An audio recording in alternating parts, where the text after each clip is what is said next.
Hello दोस्तों।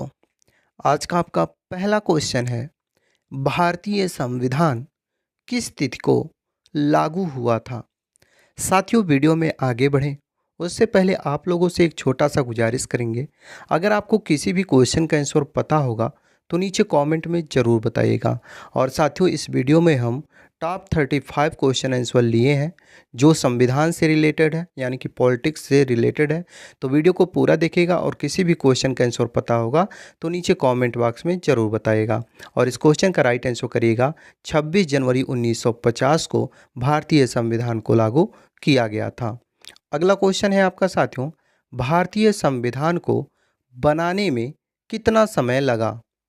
यानी कि साथियों, इस क्वेश्चन का राइट आंसर करिएगा। 2 वर्ष 11 माह 18 दिन लगे थे भारतीय संविधान को बनाने में।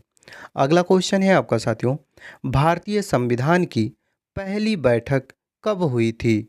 वेरी वेरी इंपॉर्टेंट क्वेश्चन है साथियों आपके एग्जाम के पॉइंट ऑफ व्यू से। तो इसका राइट आंसर करिएगा। 9 दिसंबर 1946 को भारतीय संविधान की पहली बैठक हुई थी। तो 9 दिसंबर 1946 याद रखिएगा। अगला क्वेश्चन है, संविधान सभा का अस्थाई अध्यक्ष किसे चुना गया? मोस्ट इंपॉर्टेंट क्वेश्चन आपके एग्जाम के पॉइंट ऑफ व्यू से। और इसका राइट आंसर करिएगा, डॉक्टर राजेंद्र प्रसाद को संविधान सभा का अस्थाई अध्यक्ष चुना गया था। और साथियों, अगला क्वेश्चन है, संविधान सभा का अस्थाई अध्यक्ष किसे चुना गया था? देखिए साथियों, अस्थाई अध्यक्ष पूछेगा तो डॉक्टर राजेंद्र प्रसाद बताइएगा, और अस्थाई पूछेगा तो सच्चिदानंद सिन्हा बताइएगा। यानी कि सच्चिदानंद सिन्हा को संविधान सभा ने अस्थाई अध्यक्ष चुना था। यानी कि साथियों, 9 दिसंबर 1946 को संविधान सभा की पहली बैठक आयोजित हुई। सबसे पुराने सदस्य के रूप में सच्चिदानंद सिन्हा थे, जिन्हें इस सभा के अस्थायी अध्यक्ष के रूप में चुना गया था। इस चीज़ को याद रखिएगा।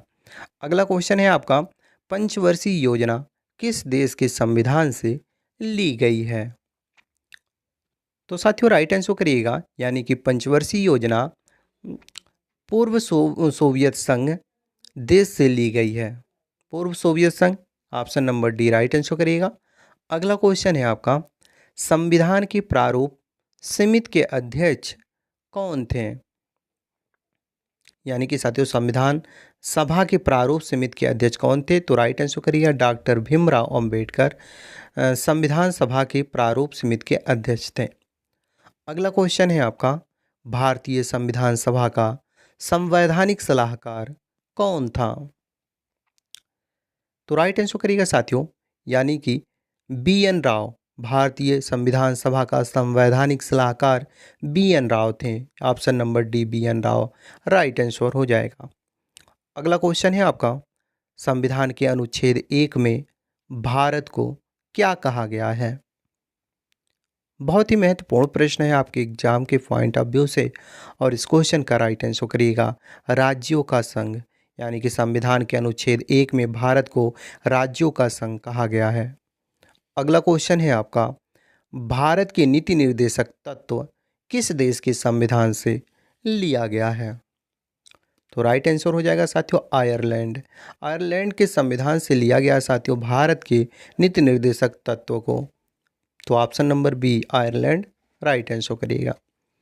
अगला क्वेश्चन है आपका, स्वतंत्र भारत के पहले कानून मंत्री कौन थे? Very very important question. आप में से कई लोग इस क्वेश्चन के राइट आंसर जानते भी होंगे। तो राइट आंसर हो जाएगा क्या? डॉक्टर भीमराव अंबेडकर भारत के पहले कानून मंत्री बने थे।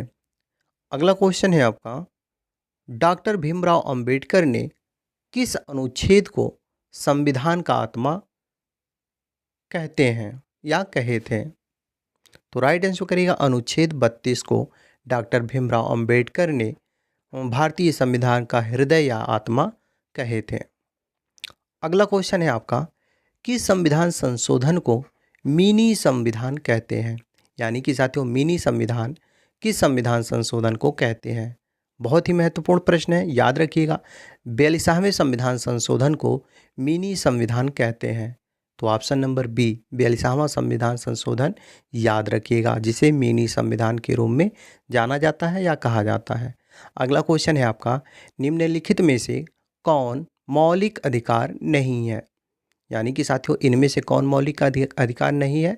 तो है दोस्तों संपत्ति का अधिकार मौलिक का अधिकार नहीं है, बल्कि यह संवैधानिक अधिकार है जो संविधान के 44वें संविधान संशोधन के द्वारा संपत्ति के अधिकार को मौलिक अधिकार के रूप से हटा दिया गया था और इसके बजाय संविधान में एक नया प्रावधान जोड़ा गया था। तो इस चीज़ को याद रखिएगा और संपत्ति का अधिकार मौलिक अधिकार नहीं है। अगला क्वेश्चन है आपका, संविधान में मौलिक अधिकार किस देश के संविधान से लिया गया है? बहुत ही महत्वपूर्ण प्रश्न है साथियों और राइट आंसर करिएगा अमेरिका। यानी कि संविधान में मौलिक अधिकार अमेरिका देश के संविधान से लिया गया है। अगला क्वेश्चन है आपका, राष्ट्रपति बनने के लिए कितनी उम्र होनी चाहिए या कितनी उम्र की आवश्यकता होती है? तो साथियों भारतीय राष्ट्रपति बनने के लिए न्यूनतम आयु 35 वर्ष होनी चाहिए। यानी कि 35 वर्ष होनी चाहिए राष्ट्रपति बनने की जो उम्र है वो। अगला क्वेश्चन है आपका, एकमात्र भारतीय जो निर्विरोध राष्ट्रपति चुने गए इनमें से कौन है? यानी कि साथियों राइट आंसर करिएगा नीलम संजीव रेड्डी एकमात्र राष्ट्रपति हैं जो निर्विरोध राष्ट्रपति चुने गए थे।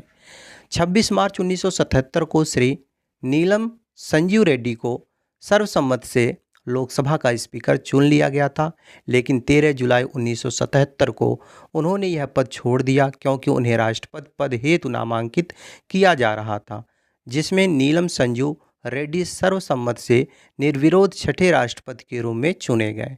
तो नीलम संजीव रेड्डी ऑप्शन नंबर जो आपका सी दिया गया है वो आपका क्या हो जाएगा? राइट आंसर हो जाएगा। अगला क्वेश्चन है आपका, राष्ट्रपति को राष्ट्रपति पद की शपथ कौन दिलाता है?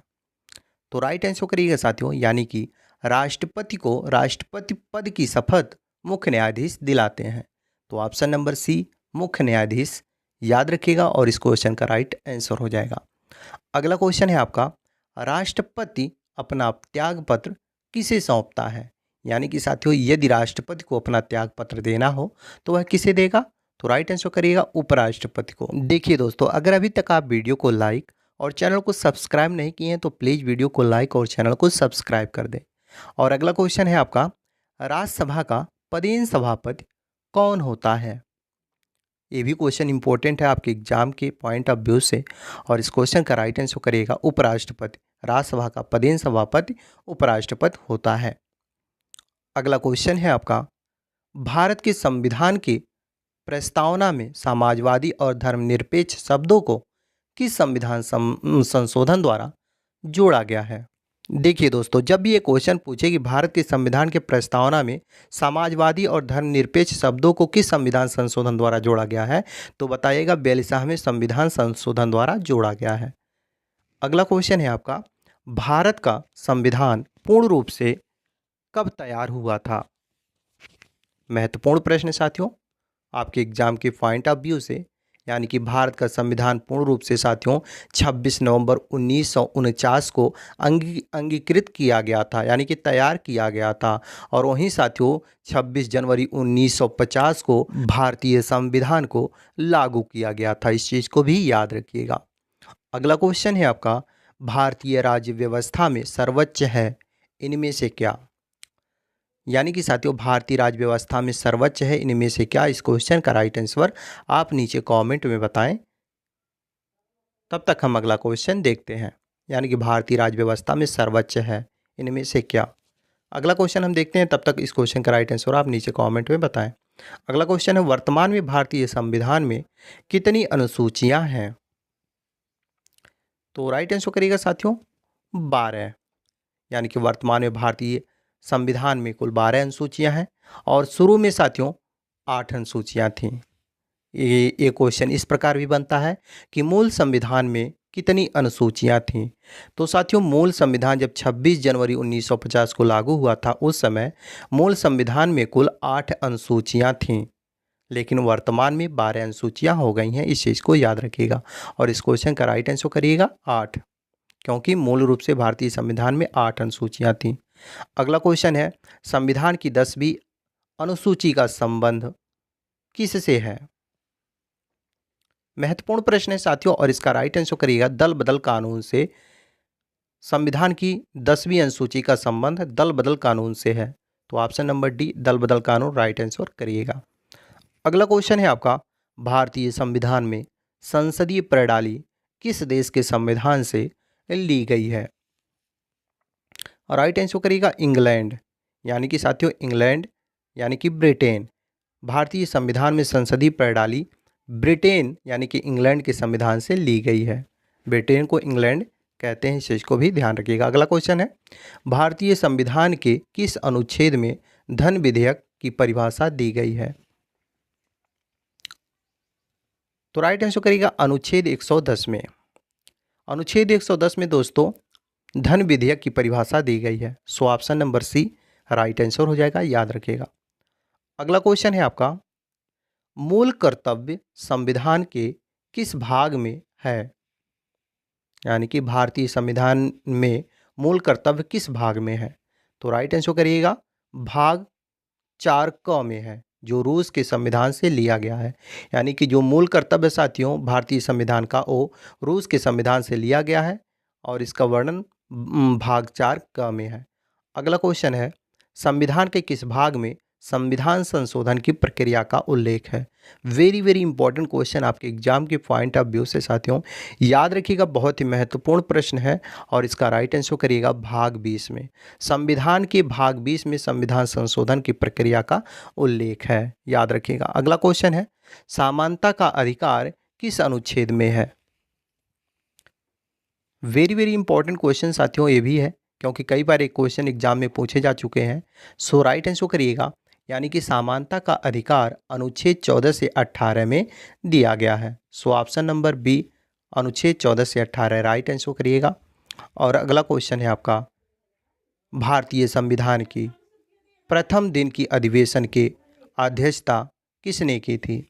यानी कि साथियों भारतीय संविधान में प्रथम दिन की अधिवेशन की अध्यक्षता सच्चिदानंद सिन्हा ने किया था। सो ऑप्शन नंबर बी याद रखिएगा सच्चिदानंद सिन्हा आपका क्या हो जाएगा? राइट आंसर हो जाएगा। अगला क्वेश्चन है आपका, भाषा के आधार पर पहला राज्य किसे चुना गया? बहुत ही महत्वपूर्ण प्रश्न है साथियों आपके एग्जाम के पॉइंट ऑफ व्यू से। तो याद रखिएगा आंध्र प्रदेश को 1 अप्रैल 1953 को पहला राज्य भाषा के आधार पर पहला राज्य चुना गया। तो आंध्र प्रदेश ऑप्शन नंबर जो आपका सी दिया गया है वो राइट आंसर हो जाएगा, याद रखिएगा। अगला क्वेश्चन है, संविधान संशोधन की प्रक्रिया किस अनुच्छेद से ली गई है? यानी कि साथियों संविधान संशोधन की प्रक्रिया किस अनुच्छेद से ली गई है, ये आपका क्वेश्चन है और इसका राइट आंसर करेगा अनुच्छेद 368 से ली गई है संविधान संशोधन की प्रक्रिया। सो ऑप्शन नंबर बी अनुच्छेद 368 याद रखिएगा। अगला क्वेश्चन है आपका और इस वीडियो का लास्ट क्वेश्चन है। जैसा कि साथियों आप सभी जानते हैं हर एक वीडियो के लास्ट में हम एक टेस्ट लेते हैं, तो ये इस वीडियो का लास्ट क्वेश्चन है जो कि आपका टेस्ट है और इसका राइट आंसर आपको नीचे कमेंट में बताना है। क्वेश्चन है, भारतीय संविधान का जनक किसे कहा जाता है? ऑप्शन दिया गया है और इस क्वेश्चन का राइट आंसर क्या हो जाएगा आपको नीचे कमेंट में बताना है, क्योंकि ये आपका टेस्ट है। मुझे विश्वास है साथियों आप अपना टेस्ट जरूर देंगे और इस क्वेश्चन का राइट आंसर क्या होगा नीचे कमेंट में ज़रूर बताएंगे।